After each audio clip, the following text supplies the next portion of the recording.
আসসালামু আলাইকুম। প্রিয় দর্শক, আপনারা জানেন যে গতকালকে প্রধান উপদেষ্টা ডক্টর মোহাম্মদ ইউনূস আইন শৃঙ্খলা বিষয়ক যাবতীয় প্রস্তুতি নির্বাচনের জন্য সম্পন্ন করার জন্য সকলকে নির্দেশনা দিয়েছেন। কালকে উনি রাষ্ট্রীয় অতিথি ভবন যমুনায় আইন শৃঙ্খলা বিষয়ক একটা বৈঠকে বসেছিলেন এবং সেখানে তার সঙ্গে স্বরাষ্ট্র উপদেষ্টা লেফটেন্যান্ট জেনারেল মোহাম্মদ জাহাঙ্গীর আলম চৌধুরী ছিলেন, নিরাপত্তা উপদেষ্টা ডক্টর খলিলুর রহমান ছিলেন এবং প্রধান উপদেষ্টার বিশেষ সহকারী খুদা বক্স চৌধুরী, পুলিশের আইজিপি, বিজিবি ডিজি, কোস্টগার্ড প্রধান, আনসারের ডিজি, স্বরাষ্ট্র মন্ত্রণালয়ের সিনিয়র সচিব, এরা সবাই উপস্থিত ছিলেন। সেখানে উনি নির্বাচনে প্রস্তুতি নেওয়ার জন্য কী কী করা যেতে পারে, না করা যেতে পারে, তার ডিটেল বিভিন্নভাবে নির্দেশনা দিয়েছেন এবং সেই নির্দেশনার পর সেখানে 2 ঘন্টা মতো একটা বৈঠক হয়েছে। সেই বৈঠকের পর প্রধান উপদেষ্টার প্রেস সচিব এবং প্রেস উইং যারা, তারা একটা প্রেস ব্রিফিং করেছেন রাতে ফরেন সার্ভিস একাডেমিতে এবং সেখানে প্রেস সচিব শফিকুল আলম তিনি নির্বাচনকে সামনে রেখে কী কী প্রস্তুতির কথা নিতে বলেছেন তার ডিটেল সাংবাদিকদেরকে জানিয়েছেন। আমি 2-1টা পয়েন্ট বলি যেগুলি শফিকুল আলম সাহেব সাংবাদিকদেরকে বলেছেন।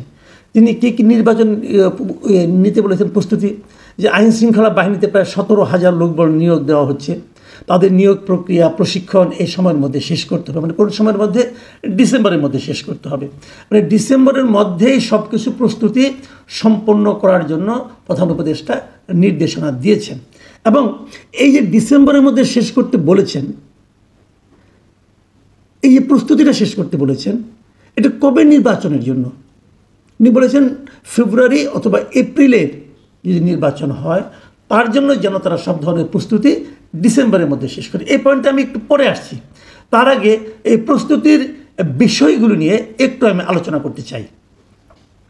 যেমন কী কী করা হবে বলা হয়েছে যে নির্বাচনের সময় 8 লাখ আইন শৃঙ্খলা বাহিনীর সদস্য ডিউটি করবেন, তারপরে 18 থেকে 33 বছর বয়সীদের জন্য পৃথক ভোটার তালিকা করতে হবে এবং ভোটিং বুথ রাখার জন্য আলাদাভাবে, এই জন্য উনি নির্দেশনা দিয়েছেন। আমি একটা জিনিস বুঝতে পারলাম না, 18 থেকে 33-এর জন্য আলাদা ভোটার তালিকা কেন করতে হবে? মানে ইয়াং গোষ্ঠীকে উনি কি আলাদাভাবে ভোটার তালিকা করতে বলছেন কেন? এই ইয়াংদের জন্য কি আলাদা কোনো পার্টি আছে, অথবা আলাদা কোনো পার্টির ভোটিং সুবিধার জন্য কি এই ইয়াংদেরকে আলাদা করতে বলা হচ্ছে? এটা আমি জীবনে প্রথম শুনলাম। আমি এর আগে শুনতে, আপনি বলতে পারতেন যে নারীদের জন্য আলাদা করেন, অমুক, সব ঠিক আছে, কিন্তু 18 থেকে 33 বছর পর্যন্ত এই বয়সী ভোটারদের জন্য যে পৃথক ভোটার তালিকা এবং পৃথক ভোটিং বুথ রাখার জন্য প্রয়োজনীয়তাটা কেন, এটা আমার কাছে কিন্তু একদমই ক্লিয়ার না। আচ্ছা ঠিক আছে, তাও নয় হলো। তারপরে উনি বলেছেন যে কী লোকজন থাকবে আইন শৃঙ্খলার, যে 8 লাখ আইন শৃঙ্খলা বাহিনীর মধ্যে 5,70,000 থাকবে আনসার, 1,41,000 পুলিশ থাকবে, তারপরে 47,000 ভোটিং কেন্দ্র থাকবে, 16,000-এর মতো ভোট কেন্দ্র ঝুঁকিপূর্ণ হতে পারে, এগুলো সব বলেছে।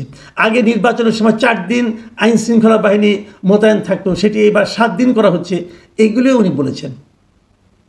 আমার বেসিক প্রশ্নটা হলো, এই কাজগুলো কি প্রধান উপদেষ্টার কাজ?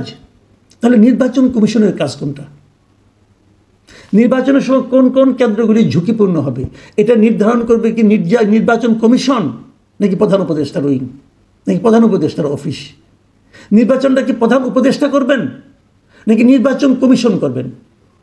নির্বাচন কমিশন কিন্তু একটা সাংবিধানিক একটা প্রতিষ্ঠান, মানে তারা স্বাধীন। আমি যতটুকু, আমার অভিজ্ঞতা যতটুকু বলে, আমি যতটুকু বুঝি, সেটা হলো সরকার নীতিগতভাবে নির্বাচন কমিশনকে জানাবে যে আমরা অমুক সময়টাতে নির্বাচন করতে চাই। এইটি হলো নির্বাচন কমিশনকে তারা ইনফর্ম করবে। এই ইনফর্ম করার পর বাকি কাজ নির্বাচন কমিশনের।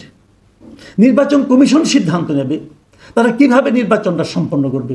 তারা সিদ্ধান্ত নেবে কোথায় কোথায় নির্বাচনী কেন্দ্র হবে, কোথায় কোথায় বুথ হবে, কারা কারা সেটার বুথ পরিচালনা করবে, কারা প্রিজাইডিং অফিসার হবে, এই টোটাল নিয়ন্ত্রণ করবে নির্বাচন কমিশন।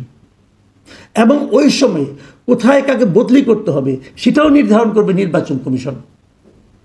ওই সময় সরকার বেসিক্যালি ইনঅ্যাক্টিভ থাকবে, সরকার নির্বাচন কমিশনের চাহিদা অনুযায়ী কাজ করবে। এটা হলো বাংলাদেশে নিয়ম অনুযায়ী নির্বাচনের নিয়ম, এবং নির্বাচন এভাবেই হবে। এই জন্যই স্বাধীন নির্বাচন কমিশন বলা হয়ে থাকে। এখন যদি আমার প্রধান উপদেষ্টা সব কিছু ঠিক করে দেন, যে কার জন্য ভোটার তালিকা কী হবে, কাকে প্রিজাইডিং অফিসার করা যাবে, কাকে করা যাবে না, এটা তো নির্বাচন কমিশনের কাজ। এই কাজগুলি উনি নির্বাচন কমিশনের সঙ্গে আলাপ করবেন যে উনি কী চান, উনি বলতে পারেন, কিন্তু উনার চাহিদা অনুযায়ী হবে।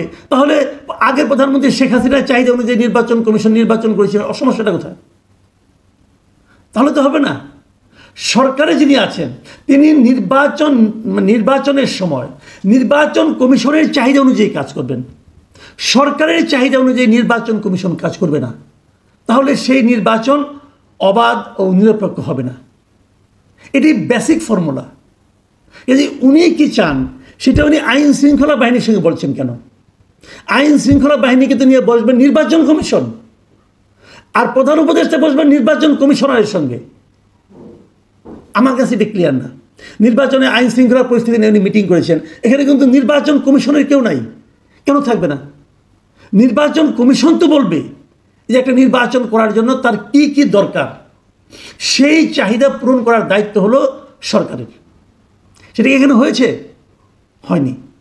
আমি বুঝতে পারলাম না যে এটা কি উনি আইন অনুযায়ী করলেন, ওনার এখতিয়ারের মধ্যে থেকে করলেন। আমার কাছে কিন্তু সন্দেহ আছে।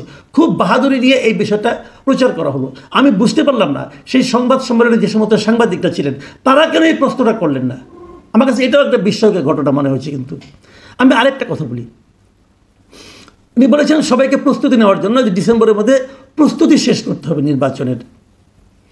এই কথাটা উনি বলার আসলে কেউ না, এটা ওনার এখতিয়ারের মধ্যেই পড়ে না, এটা ইলেকশন কমিশন করবে। ঠিক আছে, তারপরেও মানলাম যে না ঠিক আছে, উনি যেহেতু সব কিছু করছেন, উনি যখন প্রধান উপদেষ্টা, উনি যখন নিয়মকানুনের ঊর্ধ্বে কাজ করছেন অনেক কিছু, ঠিক আছে করুন। তখন তো আমাদের অবধারিত প্রশ্ন, আপনি যে নির্বাচনের